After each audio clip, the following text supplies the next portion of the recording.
After my daughter's death, I started visiting my granddaughter every day. But every time I left, she would cry and beg me to stay. One day, I pretended to leave, but hid instead. And I was horrified when I discovered the truth about what her father was doing to her. Don't forget to subscribe to the channel and comment where you're watching from. The house key felt heavier than it should have in my palm that Tuesday morning. 3 months had passed since we buried my daughter Leona, and still, every time I drove down Maple Street toward the white colonial where she'd made her home, my chest tightened with the wrongness of it all. A 34-year-old woman doesn't just collapse from a heart condition nobody knew she had. But the medical examiner's report sat in my glove compartment, stamped and official, leaving no room for the questions that kept me awake at night. I'm Alma Gilbert, 63 years old, and I've lived in Crawford, Vermont long enough to know when something doesn't sit right.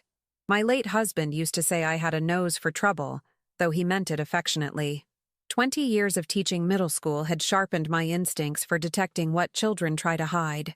Which is why I'd started coming every day to see my granddaughter, Lily. The front door opened before I could knock. Benjamin, my son-in-law, stood there in his gym clothes, his phone pressed to his ear. He was handsome in that calculated way Leona had fallen for. Sharp jaw, expensive haircut, the kind of smile that looked genuine in photographs. He gestured me inside without breaking his conversation. No, tell them the shoot's confirmed for Thursday. The girl they sent last time was 3 pounds over limit. He glanced at me, then away. I don't care what her agent says. This is haute couture, not catalog work. Benjamin owned a modeling agency in Burlington. That's how he'd met Leona, back when she was 21 and he was 35.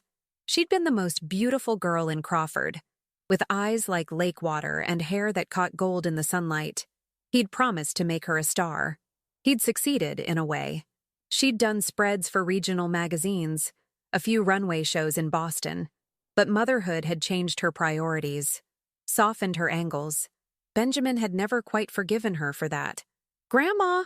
Lily appeared at the top of the stairs, her face lighting up despite the shadows beneath her eyes. At 12, she had her mother's delicate features but not yet her height. She bounded down, all elbows and knees, and threw her arms around my waist. "Morning, sweetheart." I held her tight, noting how thin she'd become. Through her cotton shirt, I could count her ribs. Benjamin ended his call. "Alma, I wasn't expecting you until later. I brought fresh muffins from the bakery." I lifted the bag I'd carried in. "Thought Lily and I could have breakfast together before school." Something flickered across his face. "That's thoughtful, but Lily's already eaten. She's on a specific nutrition plan." "I'm starving, actually," Lily said quietly. Benjamin's smile didn't waver, but his eyes hardened. "You had your protein shake, sweetheart. Remember what we discussed about your goals?" The word goals hung in the air like a threat. Lily's grip on me loosened. "One muffin won't hurt," I said, keeping my voice light. "Growing girls need fuel for their brains, not just their bodies." Her mother understood the discipline required for this industry. Benjamin plucked the bag from my hands. "I'll save these for later. Lily, grab your backpack. The bus comes in 10 minutes. I watched my granddaughter climb the stairs. Her shoulders hunched in a way that made my heart ache. This had become our routine. I'd arrive, Benjamin would find reasons to limit our time together, and Lily would look increasingly hollow. After the school bus pulled away, I lingered in the driveway, pretending to search for something in my car. Benjamin stood in the doorway watching me, waiting for me to leave. "I'll be back this afternoon," I called, "to help with homework. She has tutoring on Tuesdays. Tomorrow, then." His expression remained pleasant, but I'd seen that same look on Leona's face in the months before she died. A forced brightness that concealed something desperate underneath. I drove to the end of the block and parked. The teaching instinct that had served me for 2 decades was screaming now. Something was profoundly wrong in that house, and it went deeper than a father's misguided ambitions for his daughter. My phone buzzed. A text from my neighbor, Selena. "Did you hear? Police were at the Whitmore place last night. Call me." I ignored it. Selena thrived on gossip, and I had more pressing concerns. The Crawford Public Library opened at 9. I spent the next 2 hours in the research section, pulling up every article I could find about Benjamin's agency. about modeling industry standards, about Leona's career. What I discovered made my blood run cold. 4 other girls had been signed to Benjamin's agency in the past 6 years, all between ages 11 and 14. 2 had quit within months, their mothers citing inappropriate pressure and unhealthy expectations. 1 had been hospitalized for malnutrition. The 4th had simply disappeared from the agency roster with no explanation. I found one interview from 3 years ago where a mother spoke anonymously. He became obsessed with my daughter's measurements. Weight checks every morning. Meal plans that left her dizzy during school. When I pulled her out, he threatened to sue us for breach of contract. The article had been published in a small alternative weekly that folded a year later. No mainstream outlet had picked up the story. I photographed every page with my phone, my hands trembling. At noon, I drove back to Maple Street. The house looked peaceful in the autumn sunlight, leaves drifting across the perfectly manicured lawn. I parked 3 houses down, where I could see the front door but wouldn't be immediately visible. At 2:30, I watched Benjamin leave, a leather portfolio under his arm. His BMW pulled away toward Burlington. I gave him 10 minutes, then used my key. The house was silent. Too silent. Leona had always kept music playing, filling the rooms with life. Now the stillness felt oppressive, like the air before a thunderstorm. I climbed the stairs to Lily's room. Pink walls, posters of singers and actresses, a desk cluttered with schoolwork. It looked like any preteen's bedroom. But when I opened her closet, I found a mirror on the inside of the door, covered with sticky notes in Benjamin's handwriting. Goal weight, 92 lbs. Measurements, 31, 22, 32. Posture check, chin up, shoulders back. Remember, discipline, success. My daughter's face stared back at me from a framed photo on Lily's nightstand. She'd been pregnant in that picture, glowing with joy. Had she known what Benjamin was doing? Had she tried to stop it? I photographed the mirror, my stomach churning. In the master bedroom, I found Benjamin's home office. The door was locked, but I'd taught middle school long enough to know how to pick simple locks with a hairpin. My husband had laughed when I'd learned the trick from a janitor, never imagining I'd actually use it. Inside, filing cabinets lined one wall. I didn't have much time. The first drawer held financial records, normal enough. The second contained contracts and headshots of young girls, all around Lily's age. The third was locked with a different mechanism I couldn't open. But the fourth drawer made me freeze. Medical records. Not Benjamin's, Lily's. And tucked behind them, a folder labeled with my daughter's name. I pulled Leona's file first. Inside were doctors' reports spanning 10 years, documenting treatments for malnutrition, anxiety, and something called exercise-induced amenorrhea.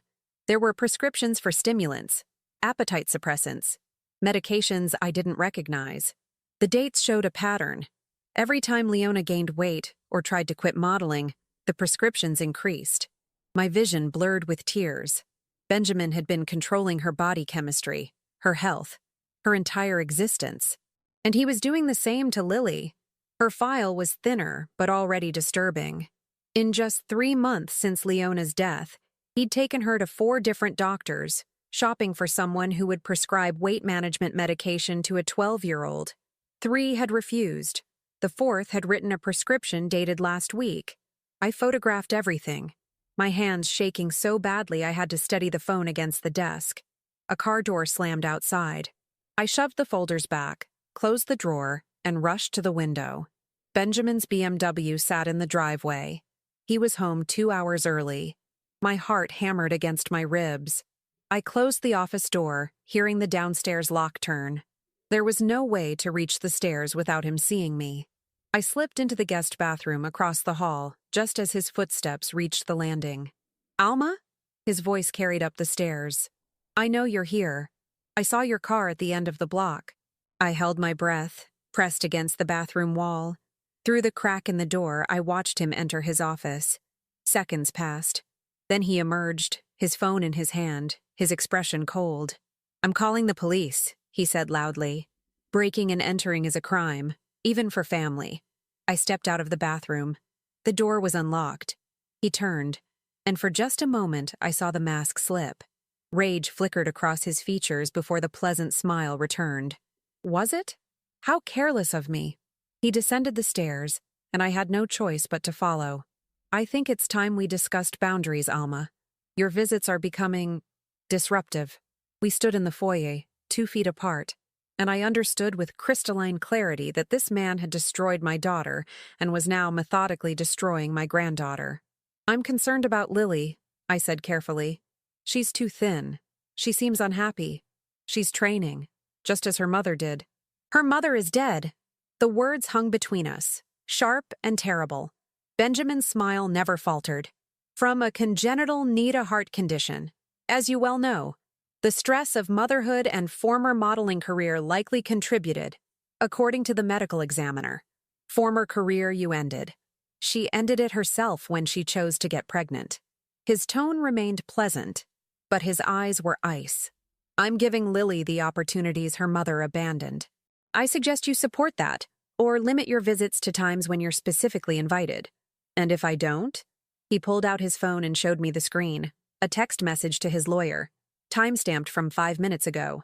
Alma Gilbert broke into my home today, caught her going through private files. Please advise on restraining order. I'll fight this, I said quietly. With what? You're a retired school teacher on a pension. I have lawyers, resources, and documentation of increasingly erratic behavior from a grieving woman who can't accept her daughter's death. He opened the front door. I'm sympathetic, Alma. I truly am. But Lily is my daughter, and you're overstepping. I walked to my car on legs that felt disconnected from my body.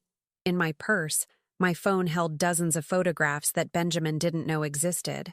Evidence of medical abuse, manipulation, a pattern of behavior that had killed one woman and was breaking another. But as I drove away, I saw him watching from the window, his phone pressed to his ear, and I realized this wasn't just about saving Lily. This was war. And I'd just fired the first shot. I didn't sleep that night. Instead, I sat at my kitchen table with my laptop, my daughter's photograph beside me, and the images from Benjamin's files displayed on the screen. Each document was a piece of a puzzle I was only beginning to understand. At 3 a.m, I printed everything. 2 copies. One for my safety deposit box at the bank, one hidden in a hollowed-out cookbook on my shelf. My husband had laughed at that spy novel trick when I'd bought the book years ago at a yard sale. Now I was grateful for it. By dawn, I'd made a list of everyone who might help. Leona's pediatrician, Lily's school counselor, the mothers of those other girls from Benjamin's agency. I needed allies, evidence, and most importantly, I needed to understand exactly what legal ground I stood on. The problem was that Benjamin had already made his move. When I checked my email at 6, there it was, a formal letter from Whitmore and Associates, one of Burlington's most expensive law firms. The message was clear. Cease all uninvited contact with Lily, return any documents or property belonging to Benjamin Cox, and consider this your only warning before they pursued harassment charges. They'd copied my son David on the email. My phone rang 30 seconds later. Mom, what on earth is going on? David's voice carried that particular blend of concern and exasperation I'd heard too often since Leona's death. At 38, he'd become the family mediator, the practical one who fixed problems with spreadsheets and conference calls. Benjamin is trying to control Lily the same way he controlled your sister. A pause. Mom, Leona had an eating disorder. We all knew that. Benjamin tried to help her. He caused it, David. That's a serious accusation. His lawyer voice now. Careful, measured. Do you have proof? I stared at the printed documents spread across my table. Yes. Then you need to take it to the proper authorities, not break into someone's home. His lawyer sent me the security footage, Mom. You were in his office. My stomach dropped. Security footage? Cameras in every room. You're lucky he's not pressing charges. David sighed. Look, I know you're grieving. We all are. But this isn't healthy. Maybe you should talk to someone. I'm not having a breakdown. My voice came out sharper than intended. Your niece is being abused, and I'm the only one who sees it. Lily is grieving too. Of course she's struggling.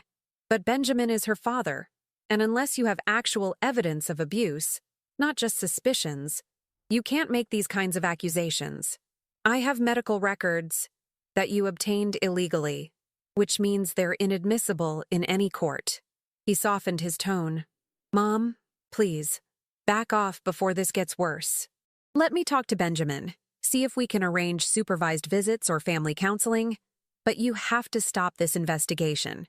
He hung up before I could respond. I sat in the silence of my kitchen, rage and helplessness warring in my chest. Security cameras. Of course, Benjamin would have them. And my own son was taking his side. The doorbell rang at 7:30. Through the window, I saw a Crawford police cruiser in my driveway. Officer Mitchell stood on my porch, hat in hand, looking uncomfortable. I'd taught his daughter 12 years ago. Morning, Mrs. Gilbert. Sorry to bother you so early. Let me guess. Benjamin Cox called you. His face confirmed it. He filed a report about yesterday's incident. Now, I know this is a difficult time, and I told him I'd handle this informally, but I need to ask. Did you enter his property without permission? I have a key. My daughter gave it to me. Your daughter has passed, ma'am. The property belongs to Mr. Cox now. Mitchell shifted his weight. Look, he's not pressing charges, but he wants it on record. I have to write up a report, and he's requested that you stay away unless explicitly invited. What about my granddaughter? That's a family matter. If you have concerns about the child's welfare, you can file a report with Child Protective Services. I want to file that report now. Mitchell pulled out his notebook, but his expression told me everything I needed to know. What specific concerns do you have? He's forcing her on an extreme diet. She's 12 years old, and he's trying to turn her into a model. I have evidence of medical abuse. What kind of evidence? Medical records showing he's taking her to multiple doctors trying to get prescription diet medication. How did you obtain these records? The trap closed around me. From his home office. Mitchell closed his notebook. Mrs. Gilbert, I understand you're worried, but taking documents from someone's private files, even family, that's theft. And anything you found that way can't be used to support a CPS claim. You understand that, right? So I'm supposed to just watch him destroy her? I'm saying you need to go through proper channels. Talk to her school counselor. Document any concerning behavior you witness directly.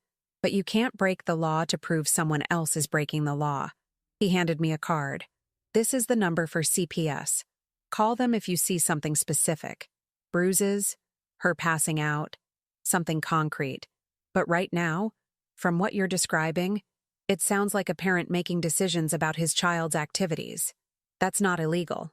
After he left, I sat on my porch steps and stared at the card. The system was designed to protect children, but it required evidence I couldn't legally obtain. And Benjamin knew it. My phone buzzed. A text from an unknown number. Stop asking questions about Benjamin Cox. You're making people nervous. I stared at the message, my pulse quickening. Who had sent this? And what people? I called the number back. It rang 3 times before a woman answered. Her voice hushed. Don't call this number again. Who is this? A pause. You don't know me. But I know what Benjamin Cox is. My daughter was with his agency 2 years ago. Are you one of the mothers from the articles? There are no articles anymore. He made sure of that. Threatened lawsuits, got the publisher to retract. Her voice trembled. Listen to me carefully, Mrs. Gilbert. Benjamin has connections you don't understand. Lawyers, judges, people in law enforcement. 3 of us tried to go after him together. One lost custody of her daughter in a sudden divorce. One had her business audited into bankruptcy. I dropped the complaint and moved out of state. My mouth went dry. What are you saying? I'm saying you can't win this fight. Not alone. Not through legal channels he controls. A pause. But if you're serious about protecting that little girl, there might be another way. What way? There's a journalist in Boston, Nita Hollister. She's been investigating modeling agencies that exploit minors. She couldn't get enough to publish about Benjamin before, but if you have evidence, real evidence, she might be able to help. I thought you said there are no articles. Not yet, but Nita doesn't scare easily. She's careful, thorough. If anyone can expose Benjamin without ending up destroyed, it's her. The woman gave me an email address. Send her what you have. Use a secure email, not your regular account. And Mrs. Gilbert? Delete this number after we hang up. He monitors things. He's probably already tracking that you called me back. The line went dead. I sat there, processing this new information. Benjamin wasn't just a manipulative father. He was someone with enough power and connections to silence accusers, intimidate witnesses, and operate with impunity, which meant I'd drastically underestimated what I was up against. I spent the next hour setting up an encrypted email account and drafting a message to Nita Hollister. I attached the photos of the medical records, the mirror in Lily's closet, the articles about the other girls. I explained everything as clearly as I could, including my daughter's death. Before I could hit send, my doorbell rang again. This time, it was my son's wife, Jennifer. She wore her real estate agent smile, perfectly pressed suit, and the kind of determined expression that meant she'd come to fix a problem. "Alma, we need to talk." I let her in, already knowing this wouldn't go well. Jennifer had always been cordial but distant, treating me with the polite coolness she'd show a client's difficult relative. She sat on my sofa without being invited. "David told me about the situation with Benjamin. I think you're making a mistake. You think I should let him abuse Lily? I think you're seeing abuse where there's ambition. Benjamin wants the best for his daughter. He's trying to give her opportunities in a competitive industry. She's 12. Leona was 14 when she started modeling. You supported that. The accusation hit like a slap. That was different. Leona wanted it. Did she? Or did you want it for her?" Jennifer's expression remained pleasant, but her words were surgical. "I remember the stories. How you drove her to auditions, helped her prepare for shoots, bragged about her to everyone in town. You lived through her success. How dare you?" "I'm not attacking you, Alma. I'm trying to help you see this objectively. You've lost your daughter. That's devastating. But you're projecting your guilt onto Benjamin, and it's making you irrational." I stood, fury coursing through me. "Get out of my house. Not until you understand what's at stake. David and I have been talking to Benjamin. He's willing to arrange scheduled visits with Lily, supervised once a week. But only if you apologize, return anything you took from his home, and agree to stop this investigation." "And if I don't?" Jennifer stood, smoothing her skirt. "Then he'll pursue a restraining order, which means you won't see Lily at all. Is that really what you want?" After she left, I sat in the wreckage of my morning and faced a terrible truth. Everyone I'd thought would help me was either unable or unwilling. My son believed I was unstable. The police couldn't act without evidence I couldn't legally provide. My daughter-in-law thought I was projecting grief onto an innocent man. And Benjamin had cameras, lawyers, and connections that could destroy anyone who challenged him. But he'd made one mistake. He'd underestimated what a grandmother would do to save her granddaughter. I hit send on the email to Nita Hollister, then opened a new browser window. If the legal system wouldn't help me, I'd find another way. I'd document everything, build a case so airtight that Benjamin couldn't silence it, and I'd learn exactly who his connections were so I could work around them. My phone buzzed. A text from Lily, sent from a classmate's phone. "Grandma, Dad says you can't visit anymore. He says you're sick. Please help me. I'm so hungry." The message was followed by a photo. Lily standing in front of her bathroom mirror, her ribs visible through her shirt, dark circles under her eyes, holding a piece of paper with today's date. Evidence. Direct, undeniable evidence, sent by Lily herself. I was forwarding it to Nita Hollister when my doorbell rang a third time. Through the window, I saw a black sedan I didn't recognize. A man in an expensive suit stood on my porch, a briefcase in his hand. This wasn't a neighbor or family member. This was Benjamin's next move, and I wasn't ready for it. The man's smile was professional and empty. "Mrs. Alma Gilbert? I'm Richard Whitmore, senior partner at Whitmore & Associates. May I have a moment of your time?" I recognized the name from the threatening email. Benjamin's lead attorney. My hand tightened on the doorframe. "I have nothing to say without my own lawyer present." "I'm not here in an adversarial capacity, Mrs. Gilbert. May I?" He gestured to the porch chairs, already sitting down as if my permission was a formality. "I represent Benjamin Cox, yes, but I'm also a grandfather. I understand how difficult this situation must be for you." I remained standing. "You sent me a threatening letter this morning. A precautionary measure. Mr. Cox was concerned about the break-in naturally, but he's asked me to extend an olive branch. Whitmore opened his briefcase and removed a document. A custody arrangement. You'd have supervised visitation with Lily every Saturday afternoon, 3 hours, at a neutral location. In exchange, you agree to cease all investigation into Mr. Cox's private affairs and return any materials you may have taken from his residence. Supervised by whom? A court-approved monitor. Someone impartial who can ensure the visits are appropriate for Lily's well-being. I stared at the document, recognizing the trap. This is a gag order disguised as a visitation agreement. Whitmore's smile didn't waver. It's a reasonable compromise. You maintain a relationship with your granddaughter. Mr. Cox maintains his privacy and parental authority. Everyone wins. Except Lily, who's being starved and manipulated. Strong accusations, Mrs. Gilbert. Accusations that frankly look like the delusions of a grieving woman struggling with reality. He pulled out another document. This one stapled and official-looking. I have statements here from 3 mental health professionals who've reviewed your recent behavior pattern. Breaking into homes, making wild claims about a respected businessman, harassment, paranoid ideation. Any one of them would testify that you're experiencing a grief-induced breakdown. My blood ran cold. You had me evaluated without my knowledge. Public records, social media, interviews with concerned family members. It's remarkable what a clear pattern emerges when you look at the evidence objectively. He leaned forward. Sign the agreement, Mrs. Gilbert, because if this goes to court, you won't win. You'll lose access to Lily entirely, and you might find yourself committed for evaluation.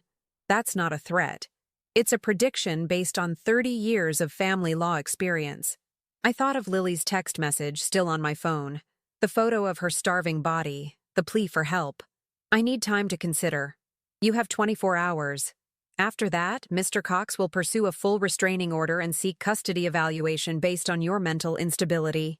Whitmore stood, leaving the documents on the chair. I hope you'll make the wise choice, for everyone's sake. After he left, I sat on my porch with my hands shaking. Benjamin wasn't just fighting back. He was dismantling my credibility, building a legal cage around me that would trap me whether I signed or refused. My phone rang. A Boston area code. Alma Gilbert? This is Nita Hollister. I got your email.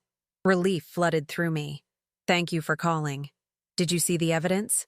I did. And I need you to understand something before we continue.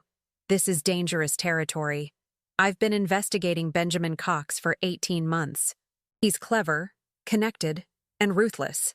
The last journalist who got close to publishing about him lost her job and faced a defamation suit that bankrupted her. But you're still investigating. Because I believe he's hurt dozens of girls, and someone needs to stop him. But I can't do it alone, and I can't do it without ironclad evidence. A pause. The medical records you sent. How did you obtain them? From his home office. Without his permission? Yes. Nita sighed. Then they're inadmissible in court and potentially unusable in publication. We'd face lawsuits for invasion of privacy, and you could face criminal charges. I need evidence that's legally obtained or comes from witnesses willing to go on record. I have a photo from Lily. She sent it herself, showing how thin she's become. That's voluntary, right? If she's a minor, her father could claim she sent it under duress, or without understanding the implications. We'd need more. Nita's voice softened. I know this isn't what you want to hear, but Benjamin has beaten legal challenges before by making his accusers look unstable or vindictive. We need a different approach. What approach? I need you to do something that's going to sound impossible. I need you to document everything.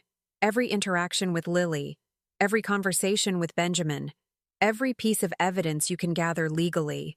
Meanwhile, I'll work my sources, find other victims willing to talk, build a case from multiple angles. But it's going to take time. Lily doesn't have time. She's wasting away. Then we need to be smart, not just fast. Can you get access to Lily again? Supervised visits, family gatherings, anything where you can document conditions without breaking the law? I looked at the custody agreement Whitmore had left. Maybe, but I'd have to sign away my right to investigate. Sign it, Nita said immediately.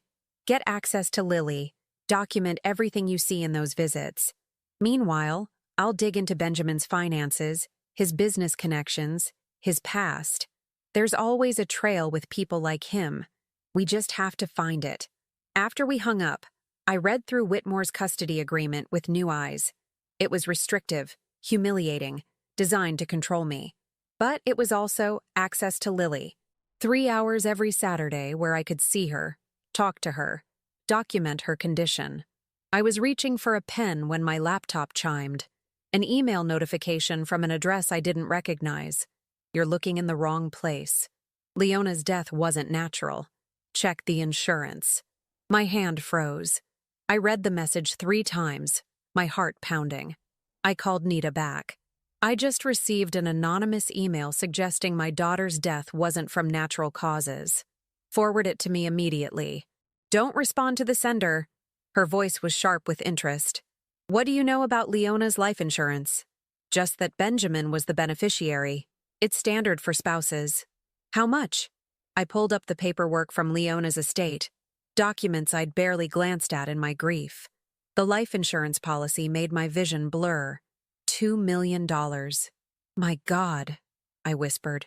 That's motive, Nita said quietly. If Leona died under suspicious circumstances and Benjamin benefited financially. Alma, did the medical examiner's report seem thorough to you? I thought back to that brief document in my glove compartment. A single page stating, cardiac arrest due to undiagnosed congenital Nita L heart defect. No autopsy, no investigation, just a clean, simple explanation that closed the case. Benjamin insisted we not request an autopsy. He said it would be too painful, that we should let her rest in peace. I was so devastated I agreed. Who was the medical examiner? I found the name on the death certificate. Dr. Walter Reeves. I'll check him out. Sometimes these connections run deep. A doctor who owes favors, a rushed examination, records that get filed away before questions can be asked. Nita paused. Alma, if we're right about this, if Benjamin actually harmed your daughter for insurance money, then Lily isn't just being abused. She's in immediate danger. The words hit me like ice water. Why would he hurt Lily? She's his daughter. Is she? Or was she Leona's daughter, and now she's an obstacle? Think about it. A 12-year-old who might remember things, who might ask questions as she gets older, who stands to inherit half of everything if something happened to her father. Nita's voice was grim. Men who kill for money once don't usually stop, especially if they've gotten away with it. I grabbed my car keys. I'm going to get Lily, right now. You can't.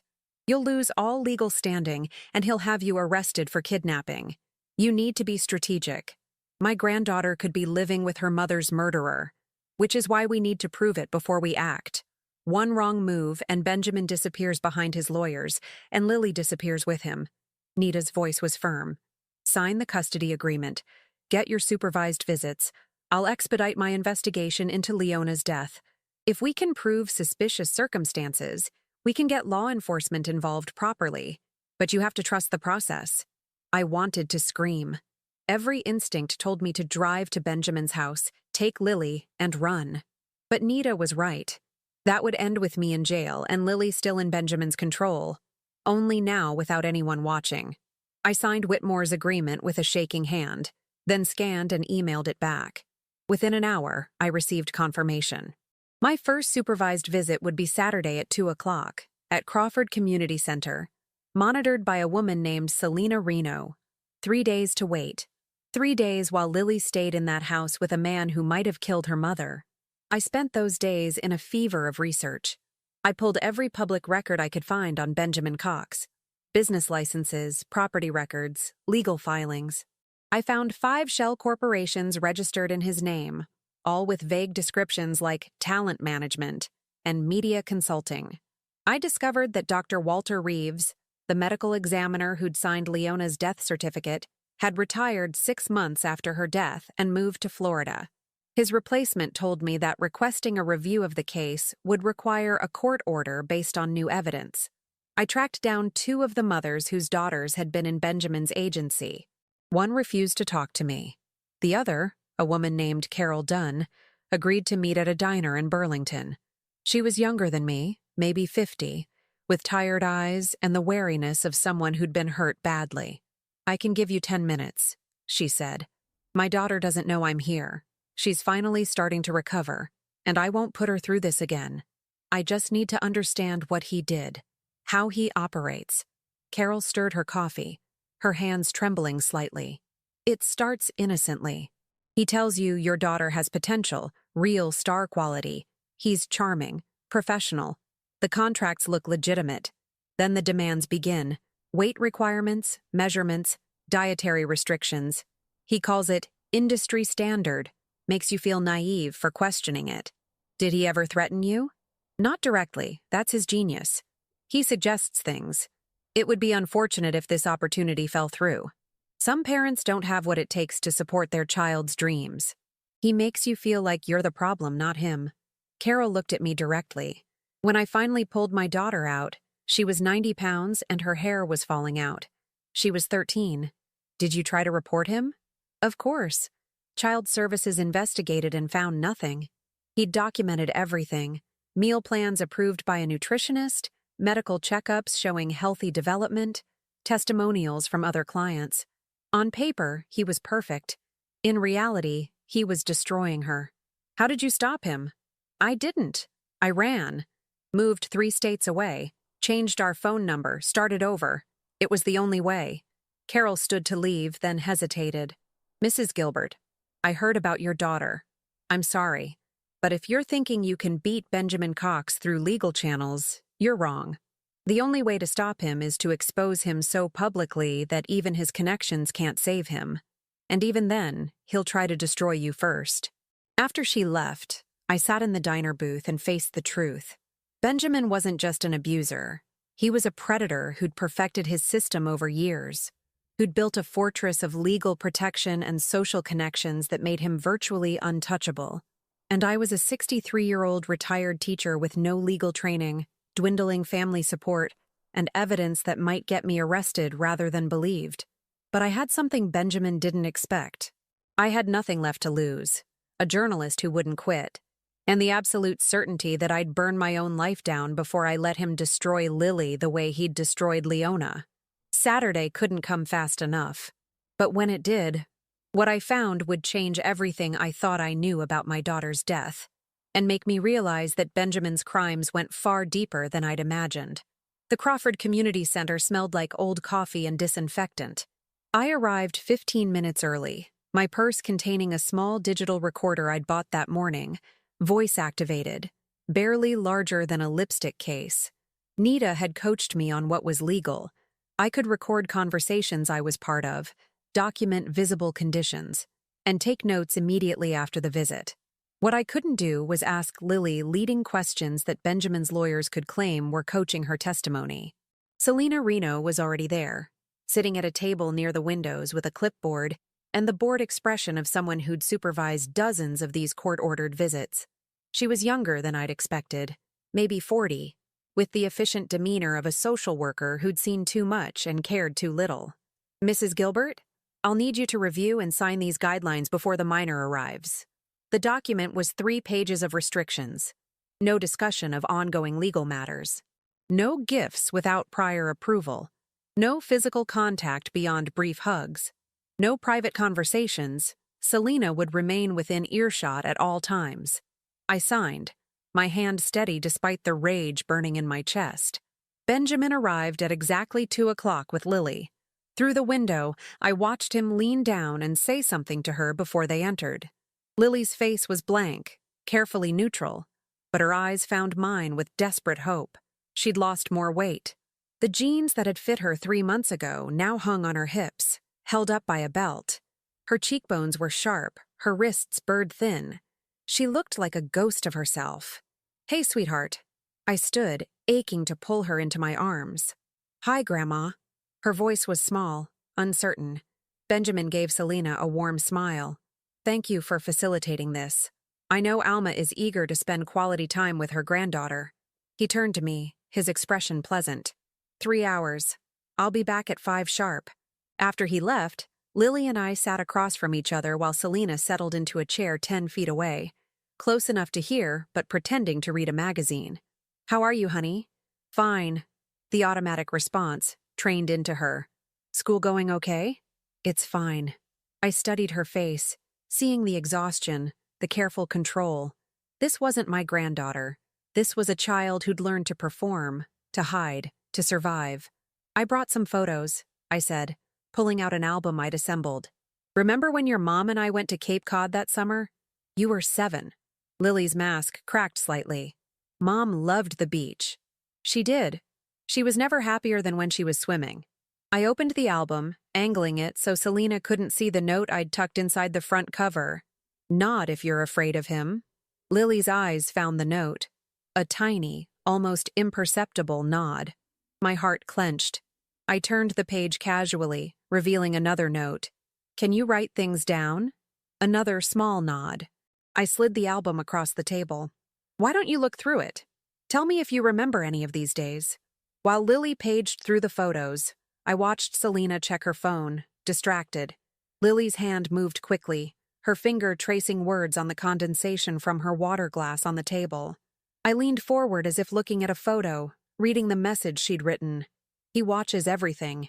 Cameras in my room. I kept my expression neutral, but fury burned through me. I'd known about the security cameras in the common areas, but in her bedroom? That wasn't security. That was surveillance. Lily wrote again.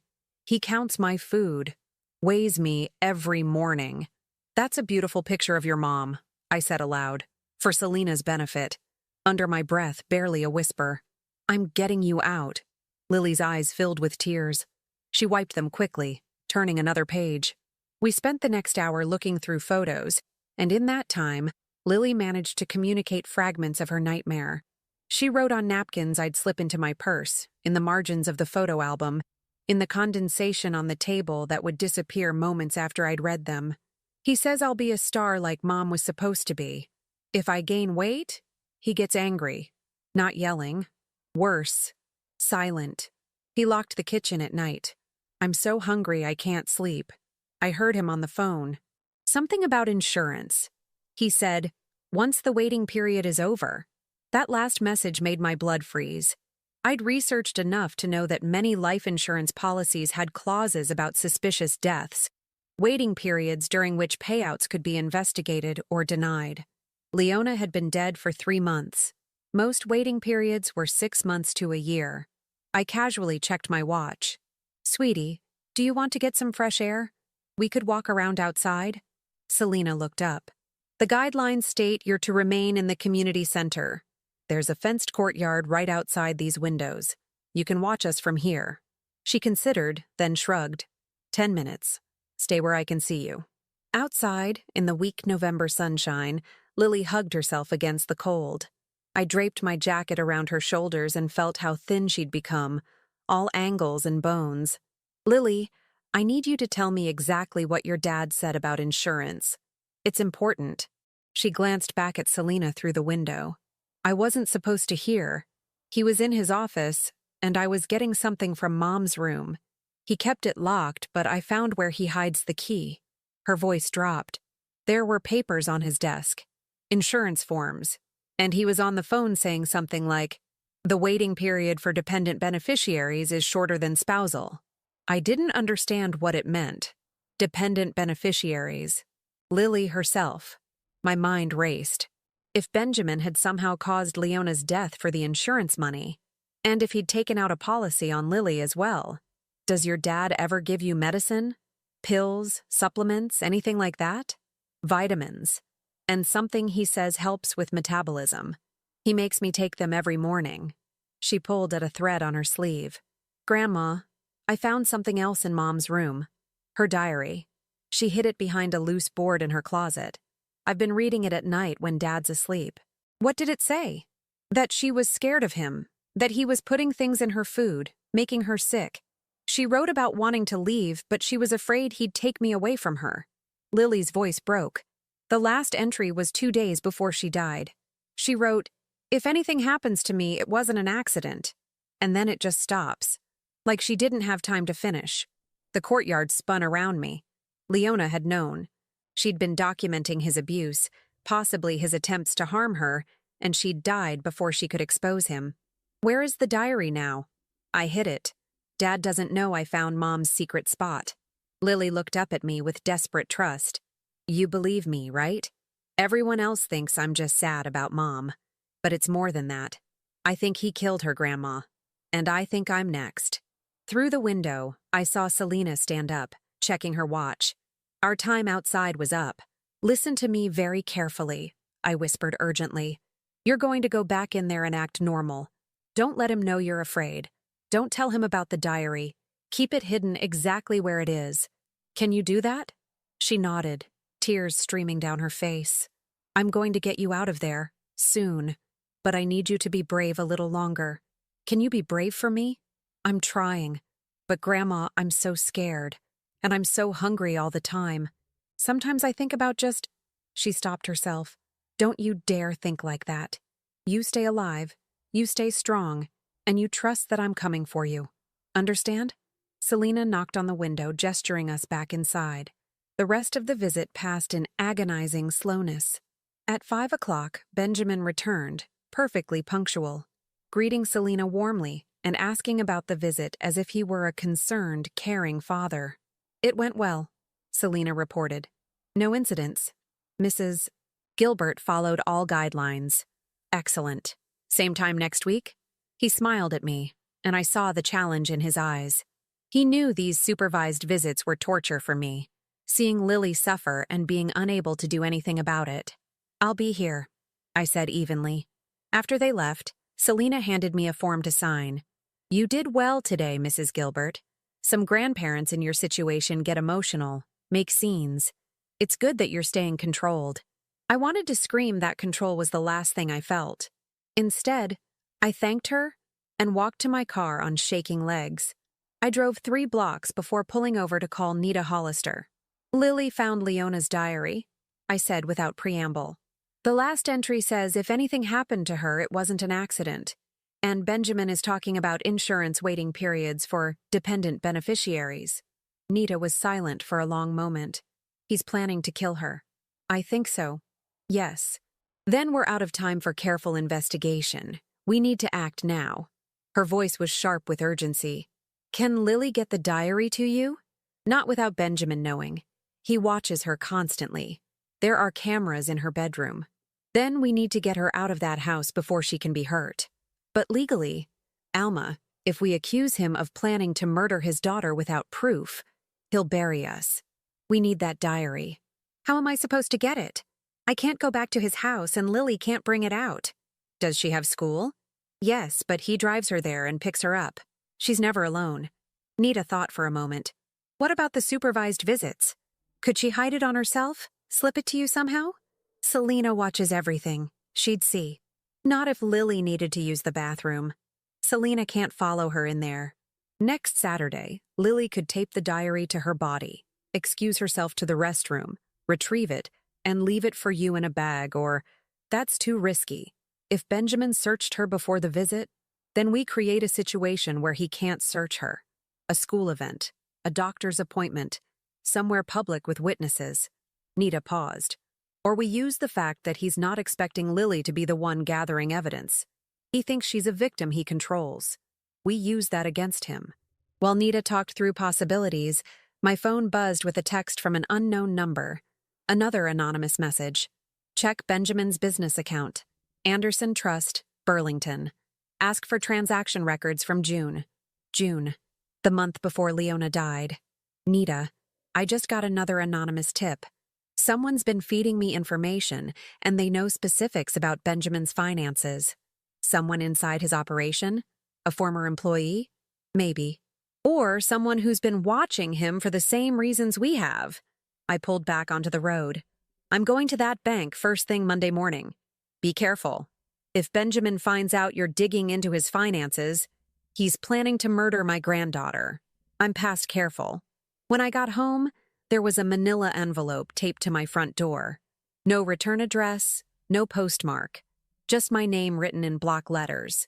Inside were photocopies of bank statements from Anderson Trust. Large deposits made in June, $50,000.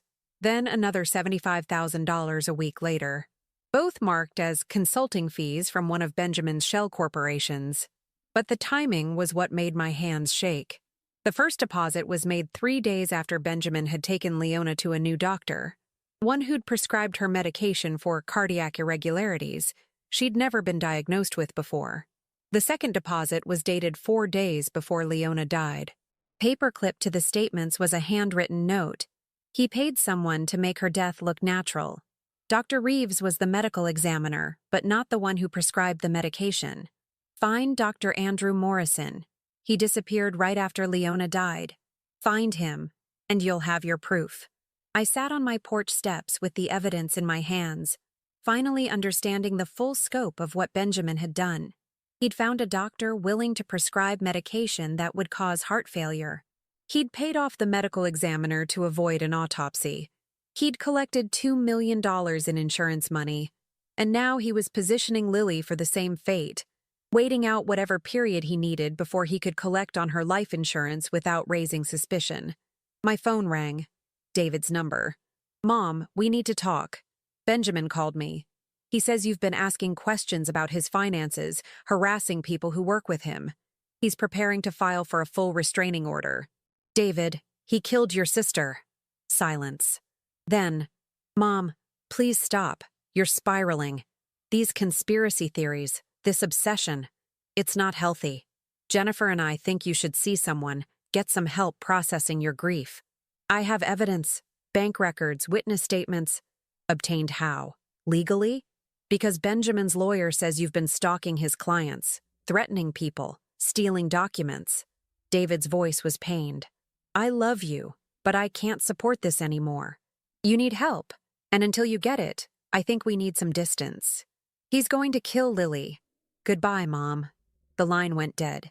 I sat alone in the gathering darkness, my family fractured, my credibility destroyed, time running out. But I had evidence now. Real evidence.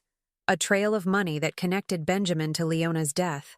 All I needed was to find Dr. Andrew Morrison and convince him to talk. And I had 6 days until my next supervised visit. 6 days to build a case strong enough that even Benjamin's lawyers couldn't bury it. 6 days before he realized I was closing in and made his final move against Lily. The hunter had become the hunted, and I was running out of time. I found Dr. Andrew Morrison on Tuesday afternoon, living under his mother's maiden name in a small town in New Hampshire. It took Nita Hollister's investigative resources and 72 hours of relentless searching, but we located him working as a veterinary assistant, a dramatic fall for a man who'd once been a licensed physician. He agreed to meet me at a rest stop off Interstate 93, neutral territory where he could run if he needed to. I drove 3 hours through early snow, my car loaded with every piece of evidence I'd gathered, my recording device fully charged.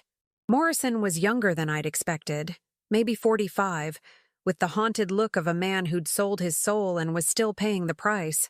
He sat across from me in a chain coffee shop, hands wrapped around a cup he never drank from. "I can't testify," he said before I'd even fully explained why I'd come. "I signed an NDA. If I violate it, I lose everything. The settlement he paid me to disappear, my medical license reinstatement possibility, everything. My daughter is dead because of what you did." His face crumpled. "I know. I live with it every day. Then help me save her daughter. Benjamin is planning to do the same thing to Lily." Morrison closed his eyes. "I was drowning in malpractice debt. A patient died on my table. My fault, genuine negligence. And the family sued. I lost everything. Benjamin found me at my lowest point. He said he needed a prescription for his wife, something for weight management and energy. Said she was depressed, struggling, that regular doctors wouldn't help her. What did you prescribe? A combination of amphetamines and a cardiac medication that, when taken together in certain doses, can cause arrhythmia. I told him it was dangerous, that she'd need careful monitoring. He assured me he'd watch her closely. Morrison's voice broke. He paid me $50,000 to write that prescription under a fake patient name at a pharmacy in Massachusetts. Another $75,000 to disappear afterward and never speak about it. I told myself I wasn't doing anything wrong, that she was an adult making her own choices. But she wasn't making the choice. He was controlling her medication. I know that now. When I saw her obituary, when I read about the undiagnosed heart condition, I knew exactly what had happened. But by then, I'd signed the NDA and taken the money. I was trapped. I pulled out my phone and showed him Lily's photo, the one she'd sent me, her ribs visible, her eyes desperate. This is Leona's daughter. She's 12 years old. Benjamin is starving her, controlling her the same way he controlled my daughter. And I have evidence he's talking about insurance policies with waiting periods for dependent beneficiaries. I leaned forward. You can save her life. You're the only witness who can directly connect Benjamin to a pattern of calculated harm. If I testify, I'll go to prison. What I did, conspiracy to commit murder, medical fraud, I'll lose everything. You've already lost everything. The question is whether you lose it while doing the right thing or while letting another child die. I softened my voice. Dr. Morrison, I know you're not a bad man. You made a terrible choice when you were desperate, but you have a chance to stop him before he does it again. That has to count for something. He stared at Lily's photo for a long moment. What do you need from me? A written statement. Everything you just told me, signed and dated. And your willingness to testify if it comes to that. He'll destroy me. He's already destroyed you. This way, you get to choose what that destruction means. Morrison wrote his statement in shaking handwriting across 3 pages. I recorded him reading it aloud, confirming every detail. By the time I left New Hampshire, I had the smoking gun that connected Benjamin to Leona's death, but I still needed to get Lily to safety before Benjamin realized what was coming. Nita called as I drove back to Vermont. I've been in contact with the state attorney's office. With Morrison's statement and the financial records, they're willing to open an investigation into Leona's death. But it'll take time. Warrants, interviews, building a case. How much time? Weeks, maybe months. Lily doesn't have weeks. I know, which is why I think we need to force Benjamin's hand. Make him act before he's ready, before he can cover his tracks. Nita paused. I'm breaking the story on Thursday. Everything. The financial records, Morrison's statement, the pattern with other girls. It'll go live on the investigative news site I freelance for. Once it's public, Benjamin won't be able to silence it. He'll run, or he'll hurt Lily before anyone can stop him. Not if Lily isn't there. Alma, you need to get her out of that house before the story breaks.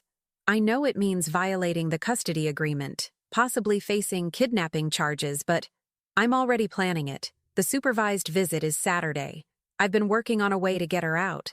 What I didn't tell Nita was that my plan was dangerous, possibly illegal, and required help from someone I wasn't sure I could trust. Selena Reno. I'd spent the week researching her. She wasn't just a court-appointed supervisor. She was a former child welfare worker who'd left the system after a case went wrong. A child she'd tried to protect who ended up dead because the court sent them back to an abusive parent. It had destroyed her career and nearly destroyed her. She'd become a supervisor because she couldn't stomach the system anymore, but she hadn't stopped caring. I'd seen it in her face during that first visit, the flicker of concern when she'd looked at Lily's thin frame. On Wednesday, I asked to meet with her privately, claiming I wanted to discuss the visit parameters. We met at the same diner where I'd talked to Carol Dunn. Mrs. Gilbert, if this is an attempt to negotiate the visit terms, it's not. I slid a folder across the table. It's about whether you can live with yourself if you follow the rules and a child dies because of it. Selena opened the folder. Inside were photos of Lily over the past 3 months, documenting her weight loss, copies of the bank records, Morrison's statement, the anonymous messages about Leona's death. She read in silence, her expression hardening. She looked up at me. If this is true, why hasn't anyone arrested him? Because the system moves slowly and lawyers move fast. By the time anyone acts officially, Lily could be dead. I leaned forward. I know what happened to you. The Kellerman case, 7 years ago. You tried to keep that boy from going back to his father, and the judge overruled you. 3 weeks later, the boy was dead. Selena's face went white. How do you know about that? Because I'm desperate enough to research everyone involved in my granddaughter's life. Because I need an ally who understands that sometimes following the rules means letting children die. I held her gaze. I'm going to get Lily out during Saturday's visit. I need you to look the other way for 5 minutes. That's all. Just 5 minutes where you don't notice that we've left. That's conspiracy. I'd lose my license, face criminal charges, and Lily would live. Isn't that worth it? Selena closed the folder, her hands trembling. You're asking me to throw away everything I have left. I'm asking you to save a child, the way you couldn't save Justin Kellerman. She flinched at the name. We sat in silence for a long moment. 5 minutes, she finally whispered. That's all I can give you. After that, I have to report it. 5 minutes is enough. Saturday arrived cold and gray, with snow threatening. I came to the community center prepared, with a backpack containing clothes for Lily, cash, burner phones, and a map to a safe house Nita had arranged in Massachusetts. A domestic violence shelter that would take Lily with Morrison's statement as evidence of immediate danger. Benjamin arrived exactly on time, but something was different. His expression was tighter, his eyes calculating. He pulled Selena aside before bringing Lily in, speaking to her in low tones I couldn't hear. When Lily entered, I saw the fear in her eyes. She moved carefully, like someone afraid of breaking. Benjamin approached me directly, his pleasant mask cracking. I want you to know, Alma, that this will be your last visit. My lawyers are filing the restraining order Monday morning. You've harassed my colleagues, stolen documents, and made slanderous accusations. It ends here. We'll see, I said calmly. He leaned closer, his voice dropping. You have no idea what you're dealing with. Leona learned that lesson too late. I'd hate for you to follow her example. It was the closest he'd come to admitting what he'd done. I felt the recording device in my pocket capturing every word. Is that a threat? It's a fact. Women who don't know when to quit tend to have unfortunate accidents. He smiled, patted my shoulder like a concerned family member, and left. Lily sat down across from me, and I saw the bruise on her wrist where he'd grabbed her. Something had changed. He was escalating. Selena positioned herself near the window, but I caught her eye and saw the tiny nod. She was ready. Lily, do you need to use the restroom? She understood immediately. Yes. Selena, is that all right? Go ahead. But be quick. Lily disappeared into the hallway. I waited 60 seconds, then stood. I need to wash my hands. I'll be right back. Selena's attention was on her phone, deliberately distracted. I found Lily in the restroom, her backpack already on. She'd hidden clothes and shoes there yesterday, planning ahead with the intelligence of a child fighting for her life. Ready? What about the diary? We'll send someone for it later. Right now, we run. The community center had a back exit that led to the parking lot. We moved quickly but didn't run. Running would attract attention. We walked like a grandmother and granddaughter leaving an ordinary visit. My car was parked at the far end of the lot. We were 20 feet away when I heard the shout. Stop. Mrs. Gilbert, stop right now. But it wasn't Selena's voice. I turned to see Benjamin running from the building, his face twisted with rage. He'd come back. Maybe he'd been watching from his car, waiting for exactly this. Lily, get in the car. Now. She scrambled into the passenger seat while I fumbled with my keys. Benjamin was crossing the parking lot at a run, his phone pressed to his ear. You're kidnapping her! I'm calling the police! I got the engine started just as he reached us, pounding on the window. Open this door! Lily, open the door now! Through the windshield, I saw Selena emerge from the building, her face anguished. She'd given us 5 minutes, but Benjamin had only needed 2. I threw the car into reverse. Benjamin grabbed the door handle, still shouting, and for a terrible moment, I thought he'd try to force his way in.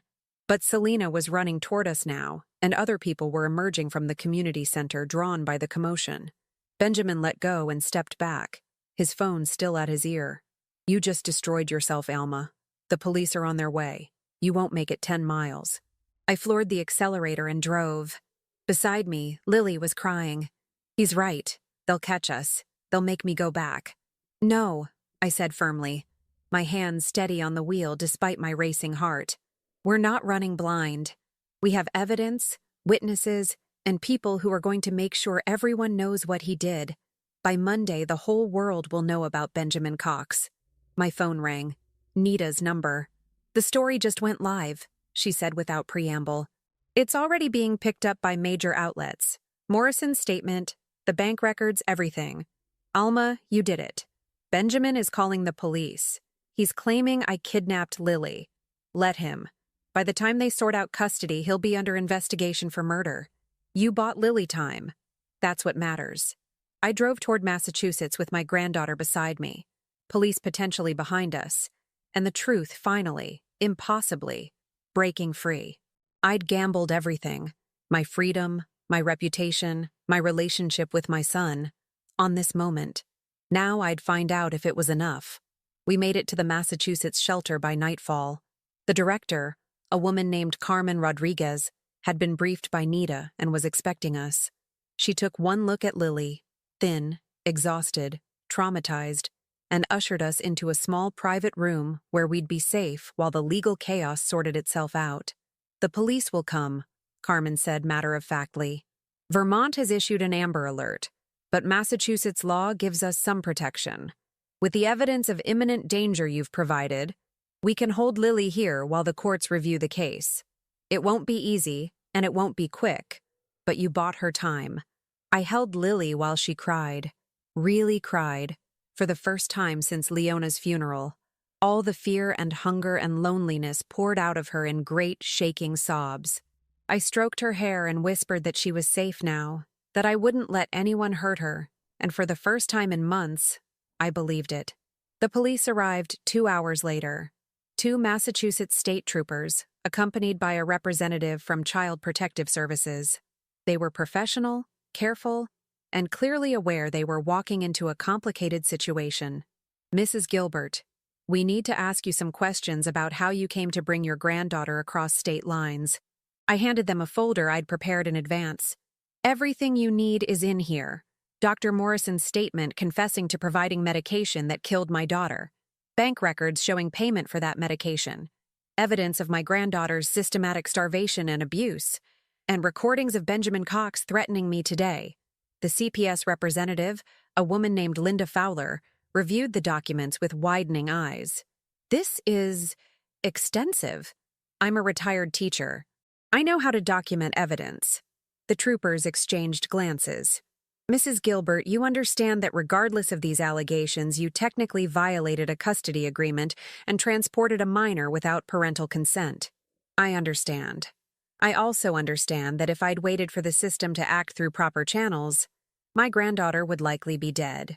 I made my choice, and I'll accept the consequences. But Lily stays here, in safety, until someone can guarantee she won't be returned to a man who's planning to murder her for insurance money. Linda looked at Lily, who'd fallen asleep on the small couch, her face peaceful for the first time in months. She's clearly malnourished. I can see the medical basis for emergency intervention. She turned to the troopers. I'm recommending temporary emergency custody remain with the shelter while we investigate. The allegations are serious enough to warrant immediate protection. One of the troopers nodded.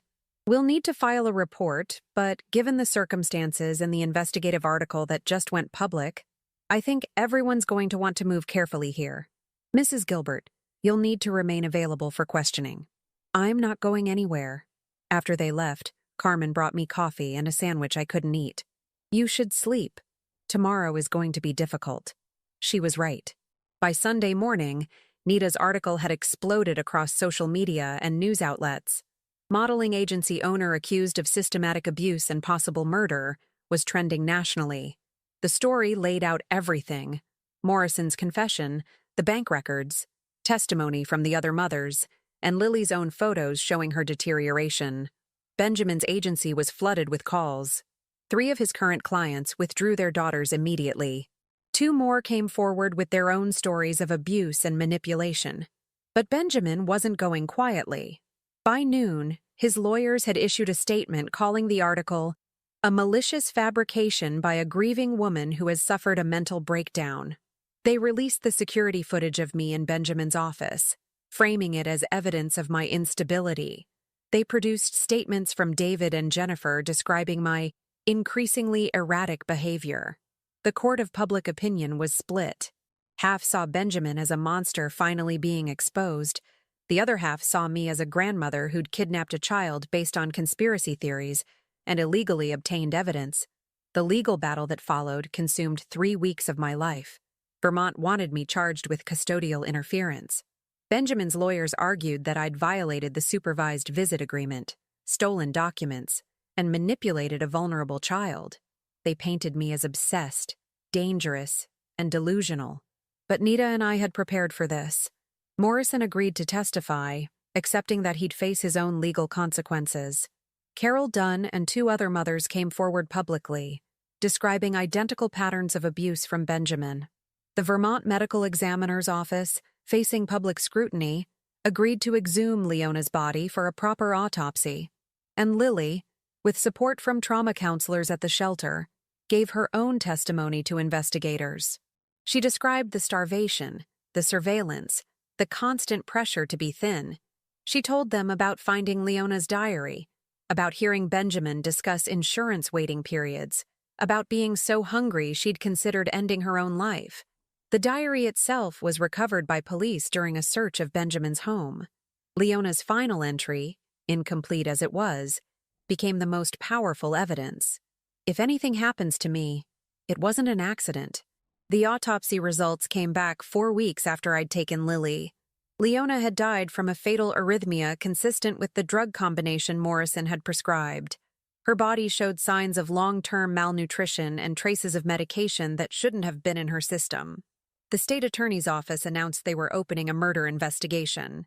Benjamin was arrested on a Monday morning in December, charged with conspiracy to commit murder, insurance fraud, and multiple counts of child endangerment. His agency closed its doors. His carefully constructed life collapsed in a matter of hours. I watched the news coverage from Carmen's office at the shelter, feeling not triumph but exhaustion. Leona was still gone. Nothing would bring her back. But Lily was alive, and that had to be enough. The custody hearing took place in January, in a Massachusetts courtroom that smelled like old wood and nervous sweat. Benjamin sat at the defendant's table with his expensive lawyers, still maintaining his innocence, still playing the role of wronged father, but the evidence was overwhelming. The judge, a woman in her 60s with sharp eyes and no patience for manipulation, reviewed everything: Morrison's testimony, the bank records, the autopsy results, Lily's medical records showing dangerous weight loss, the testimony of 4 other families. And finally, she called Lily to the stand. My granddaughter walked to the witness box with her head high. She'd gained 8 pounds in the 2 months since leaving Benjamin's house. Her face had color again. She looked like a child instead of a ghost. "Lily," the judge said gently, "I know this is difficult, but I need you to tell me, in your own words, what life was like with your father." Lily took a breath. "He told me I had to be perfect, like my mom was supposed to be. He said she'd wasted her potential by getting pregnant with me, and I had to make up for it." Her voice was steady, stronger than I'd dared hope. "He weighed me every morning. If I gained even half a pound, he'd lock the kitchen and I wouldn't eat that day. He had cameras in my room so he could watch everything I did. Were you afraid of him?" "All the time. After Mom died, I knew something was wrong. I found her diary, and she wrote that she was scared of him too, that he was making her sick on purpose." Lily looked directly at Benjamin. "I think he killed my mom, and I think he was going to kill me too." Benjamin's mask finally cracked. "That's absurd. I loved Leona. I love my daughter. This is all Alma's doing.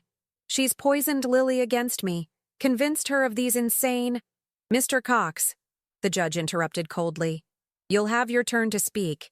Right now, I'm listening to your daughter." The hearing lasted 2 full days.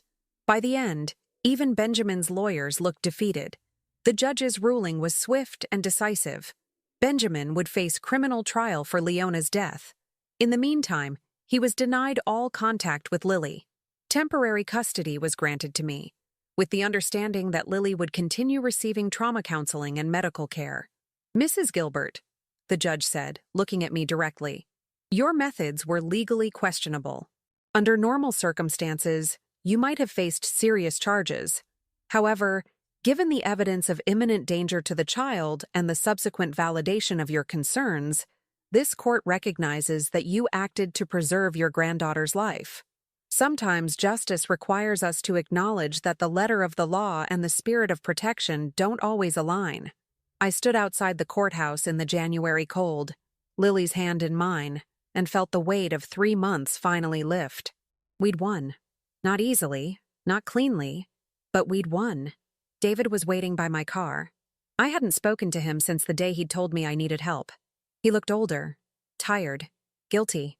"Mom, His voice broke. "I should have believed you. I should have listened. You believed what Benjamin wanted you to believe. He's very good at that. Jennifer left me. She said she can't be married to someone who was so blind to what was happening to his own niece." He looked at Lily, his eyes filling with tears. "I'm so sorry. To both of you." Lily studied him for a moment, then nodded. "Okay." It wasn't forgiveness, not yet, but it was a beginning. Nita's article won an investigative journalism award 3 months later. Her continued reporting uncovered 5 more families Benjamin had hurt, stretching back over 15 years. The modeling industry began implementing new protections for minor clients. It wouldn't save everyone, but it was progress. Benjamin's trial began in April. I attended every day, watching as the prosecution methodically dismantled his defense. Morrison testified, accepting his own plea deal in exchange for his cooperation. The jury deliberated for 6 hours before returning a guilty verdict on all counts.